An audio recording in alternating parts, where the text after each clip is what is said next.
Hola Lucho, ¿cómo estás? A ver, el tema de probabilidad, nosotros habíamos empezado a ver que para calcular la probabilidad tenemos que considerar lo que se denominan casos favorables, que es lo que vos querés que ocurra, y los casos posibles, que son todos esos sucesos que puede haber dentro del experimento aleatorio. Acuérdate que el experimento aleatorio es el problema con el que estamos trabajando. Entonces, por ejemplo, si yo quiero calcular cuál es la probabilidad de extraer en un dado un número que sea par, tenemos los casos posibles, que son todos los números del dado, que son 6, y solamente tenemos 3 casos favorables, que son los 3 números pares, 2, 4 y 6. Entonces, calcular la probabilidad es 3 sobre 6, o sea que 3 de los 6 números son pares. Ahora, en el siguiente tema, nosotros empezamos a ver que existen diferentes tipos de sucesos. Y vos, dependiendo del problema con el que estés trabajando, primero lo que vas a tener que hacer es identificar con qué suceso estás trabajando para poder saber qué cuenta hacer. Entonces, el primer tipo de suceso es la independencia entre los sucesos. ¿Qué significa que sean sucesos independientes? Obviamente de que la probabilidad de que ocurra un suceso no depende de la probabilidad de que ocurra otro. En este caso, te dice que hay dos dados, uno rojo y uno verde. Entonces te pregunta, ¿cuál es la probabilidad de obtener un 6 en el dado rojo y un 5 en el dado verde? Como son dos dados distintos, vos al arrojar el primer dado rojo y que te salga un 6, tenés de los 6 números solamente hay uno que es 6. Entonces, la probabilidad de obtener un 6 es de un sexto. Un solo número de 6 justamente es el número 6. Y después te dice qué probabilidad hay de sacar un número 5 en el lado verde. Nuevamente pasa lo mismo. Entre los 6 números que tiene el dado, solo uno tiene el número 5. Por lo tanto, también la probabilidad va a ser 1 de 6. Estos sucesos son independientes. ¿Por qué? Y porque la probabilidad que yo calcule de uno y del otro no interviene en el cálculo de la primera probabilidad o de la segunda. O sea, son sucesos independientes. ¿Sí? O sea, el hecho de que ocurra uno de ellos no modifica la probabilidad de que ocurra el otro. ¿Por qué? Porque en este caso son dos dados totalmente diferentes. Entonces, cuando vos te dice que se quiere calcular la probabilidad de que salga una cosa y la otra, ese y te está indicando que el cálculo que vos tenés que hacer es la multiplicación de las probabilidades.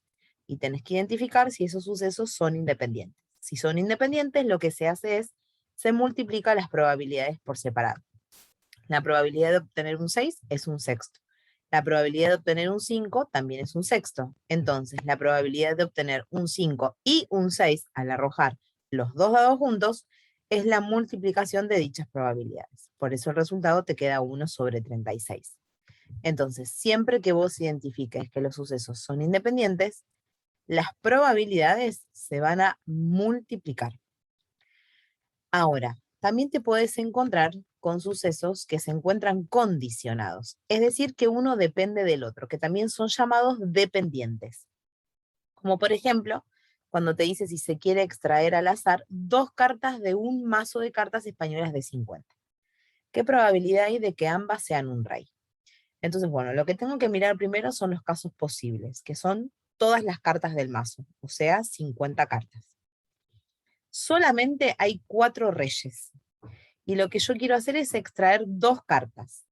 Entonces, en la primera extracción, cuando yo voy a sacar el primer rey, la probabilidad que tengo son 50 casos posibles y solo 4 favorables. Tengo el rey de oro, copa, espada y basto.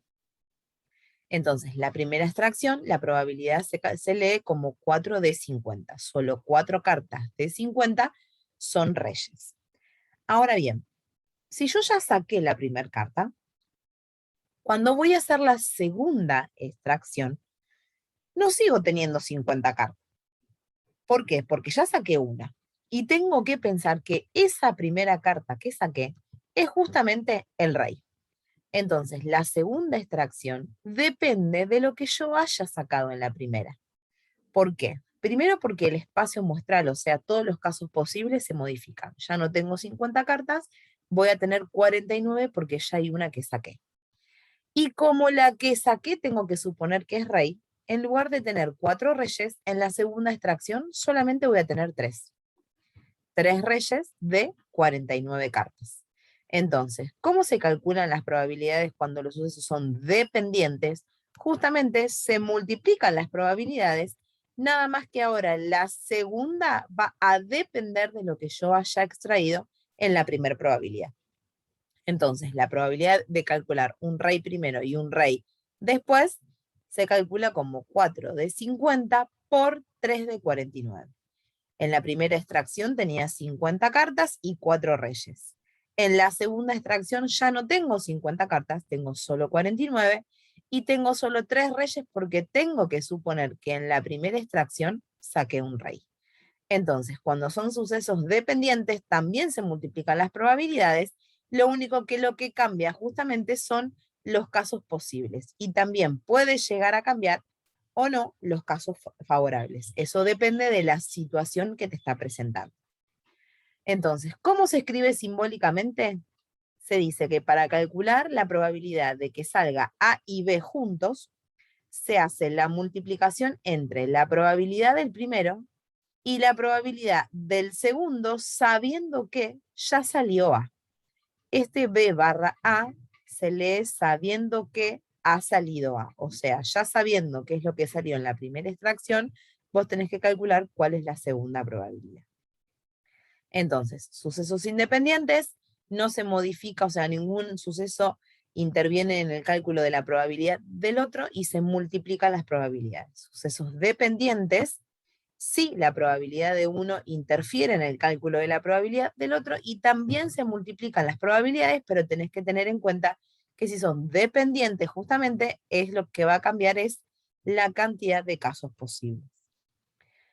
Ahora, te puedes encontrar con otros dos tipos de sucesos. Los sucesos que son incompatibles, que como bien lo dice la palabra, no pueden ocurrir a la vez. A estos sucesos se los denominan incompatibles. Como por ejemplo, si yo quiero arrojar un dado al azar, ¿no? Los casos posibles que tengo son todos los números que me aparecen en el dado. 1, 2, 3, 4, 5 y 6. Entonces, algunas de las cosas que yo puedo pedir que pasen son obtener el número 5.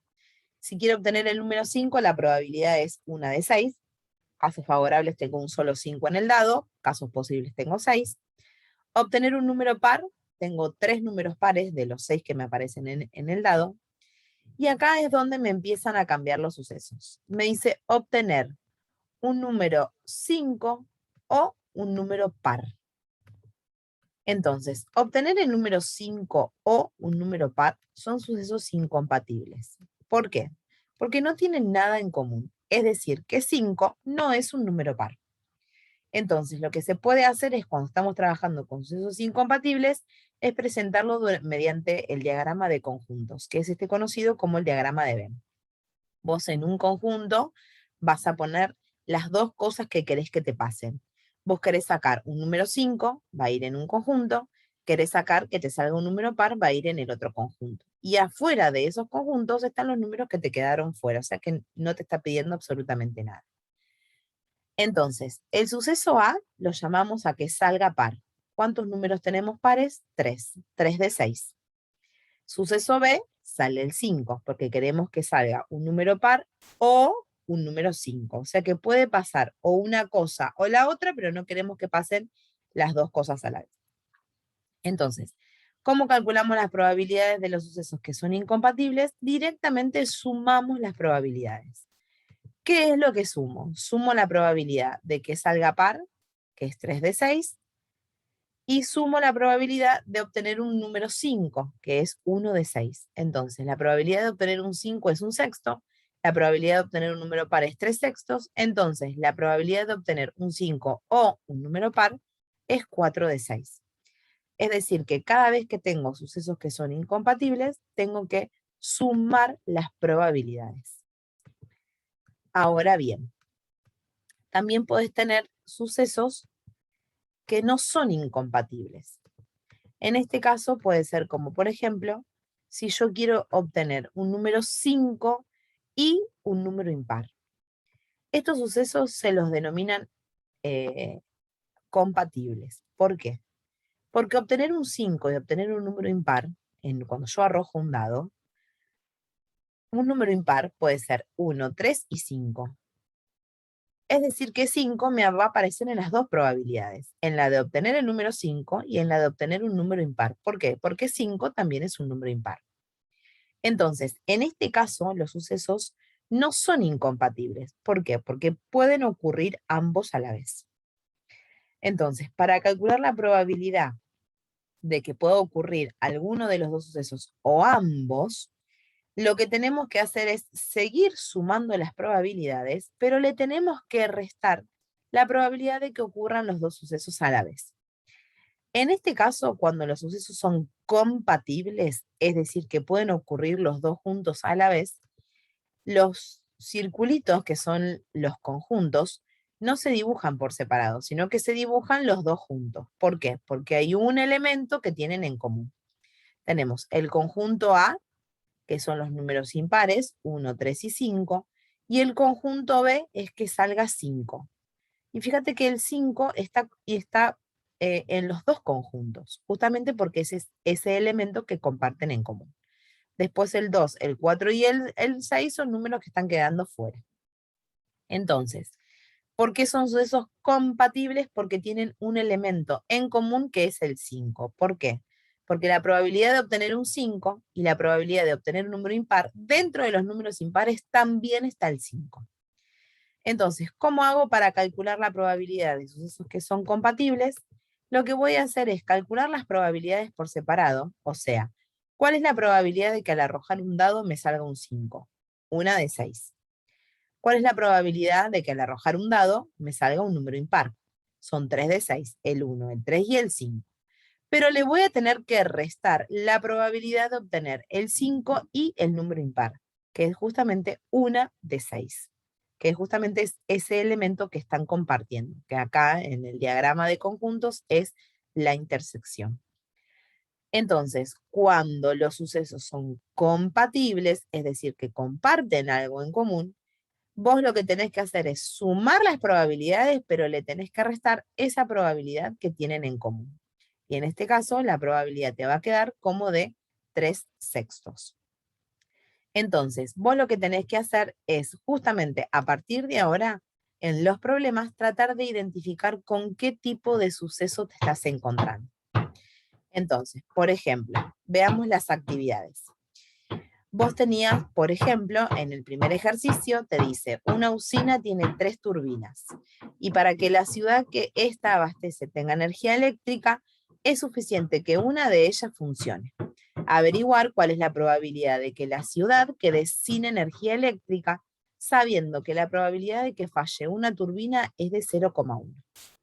Entonces, acá lo que te está mostrando es que las turbinas trabajan de manera independiente. ¿Por qué? Porque por más que falle una, la ciudad sigue teniendo energía eléctrica. Si falla la segunda, la ciudad sigue teniendo energía eléctrica. Lo que significa es que las turbinas están trabajando de manera independiente. Entonces, como son sucesos independientes, lo que haces es multiplicar las probabilidades de que falle cada una de ellas. Decir 0,1 es lo mismo que decir un décimo, porque es 1 dividido 10. Entonces, si vos sabés que la probabilidad de que falle una turbina es de 0,1 y tenés 3 turbinas, al ser sucesos independientes vas a tener que multiplicar las probabilidades de los 3. 0,1 por 0,1 por 0,1, que te da como resultado 1 sobre 1000. Este 1 sobre 1000 es el cálculo de las probabilidades de que fallen las 3 turbinas a la vez, que falle la primera turbina, la segunda y la tercera. Entonces, en cada problema vos tenés que identificar con qué tipo de suceso estás trabajando. Por ejemplo, en el segundo te dice, en una escuela el 40% de los alumnos va caminando, el 35% en colectivo y el resto en auto con sus padres. Si se elige un alumno al azar, ¿cuál es la probabilidad de que ese alumno llegue en auto? Y bueno, si vos tenés en porcentaje, vos pensás que la probabilidad mayor es el 100%. Si el 40 va caminando y el 35 va en colectivo, 40 más 35 me da 75. Es decir, que el resto, que es lo que les falta para llegar a 100, va en auto con sus padres. 75 para llegar a 100 es un 25%. Por lo tanto, la probabilidad de que el alumno llegue en auto con sus padres es del 25%. Al 100% se le resta el porcentaje de los que van en colectivo y el porcentaje de los que van caminando. Y la segunda te dice, y en auto o en colectivo, ese o te está indicando o que vayan en auto o que vayan en colectivo. ¿Puede pasar las dos cosas? Sí, tienen que pasar las dos cosas, pero como te está indicando esta letra que es O, lo que te está pidiendo es que sumes las probabilidades. ¿Por qué? Porque son sucesos incompatibles. Que vayan en auto o en colectivo no tienen absolutamente nada en común. Entonces vas a tener que sumar las probabilidades de que vayan en auto, que es un 25%, y las probabilidades de que vayan en colectivo, que es un 35%. Es decir, que vas a tener un total del 60% que viaja en auto o en colectivo. Entonces, en este caso, fíjate cómo te encontrás ahora con sucesos que son incompatibles. De esta forma es como vas a tener que ir tratando de leer intuitivamente con qué tipo de suceso te estás encontrando e ir planteando los cálculos correspondientes. Si son sucesos independientes o dependientes, se multiplican las probabilidades, teniendo en cuenta el factor que influye en cada uno, ¿no? Si tenés que modificar o no el espacio muestral o los casos posibles. Y después te puedes encontrar con sucesos que son incompatibles o con sucesos que son compatibles. Y dependiendo de eso es como vas a tener que calcular las probabilidades. O las sumas directamente o en el caso de que son sucesos compatibles, lo que haces es sumar las probabilidades, pero restarle esa probabilidad que tienen en común. Los ejercicios que vos vas a hacer van a ser el 1, el 2, el 3, el 4, el 5 no lo vas a hacer, el 6 tampoco lo vas a hacer, el 7 sí lo vas a hacer, el 8 también lo vas a hacer, el 9 no lo vas a hacer, el 10 tampoco lo vas a hacer, el 11 tampoco lo vas a hacer y el 12 tampoco. Lo que sí vas a hacer es el ejercicio 13 y el ejercicio 14. Cualquier duda que tengas, ya sabes que puedes mandarme mensajito mientras estés resolviendo las actividades.